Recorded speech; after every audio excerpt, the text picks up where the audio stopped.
Bonjour à tous, aujourd'hui j'ai envie de vous parler d'un autre sujet, les transits. C'est vrai que quand on parle d'astrologie, on pense déjà à son thème natal, qu'est-ce qu'on a comme potentiel au moment de la naissance. Mais ce potentiel, eh bien, il va être plus ou moins actif suivant la période de sa vie qu'on va vivre. Donc pour pouvoir actualiser, on va dire, le thème de naissance, ce qu'on va faire, c'est qu'on va regarder le ciel actuel, avec les planètes qui tournent donc autour du Soleil, et voir comment sont positionnées ces planètes par rapport au thème natal, et voir s'il y a ce qu'on appelle des aspects, donc des angles entre les planètes du ciel d'aujourd'hui et les planètes du thème natal. Alors, ces angles peuvent être soit faciles à vivre, on appelle ça des aspects harmoniques, qui vont en fait comme des atouts, c'est-à-dire ce sont des points, des domaines de vie dans lesquels on va avoir des facilités à un moment donné, ou ça peut être l'inverse. On peut avoir des aspects avec des angles qu'on va dire dissonants. Donc ça va être des aspects qui vont apporter des crises dans la vie, qui vont être source de mal-être, de pénibilité, et qu'on aurait bien envie de ne pas vivre, mais finalement, quand on y réfléchit, ils sont peut-être pas si négatifs que ça. Parce que moi j'aime bien regarder les transits comme des potentiels d'avenir. On va dire qu'on ne peut pas changer les événements tels qu'ils sont, mais on a le droit de changer, on va dire, son regard sur les choses. Et j'aime bien l'approche des humanistes notamment, qui montre qu'effectivement les transits peuvent être une manière de grandir, de dépasser des crises et donc d'acquérir une richesse sur le plan intérieur.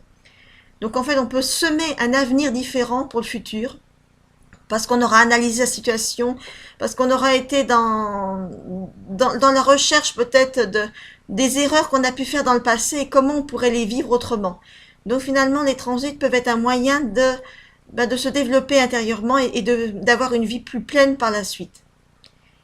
Et donc, on va regarder donc dans le ciel surtout les planètes qui vont appuyer à un moment donné beaucoup plus sur un point, c'est-à-dire d'un thème, parce que si c'est un transit qui est beaucoup trop rapide, l'effet va être très éphémère, on va dire.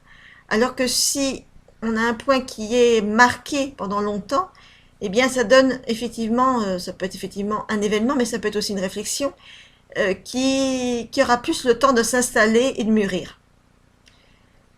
Et bien sûr, on va donc utiliser les planètes les plus lentes, qui tournent le plus lentement autour du système solaire, qui sont surtout les planètes Jupiter, Saturne, Uranus, Neptune et Pluton.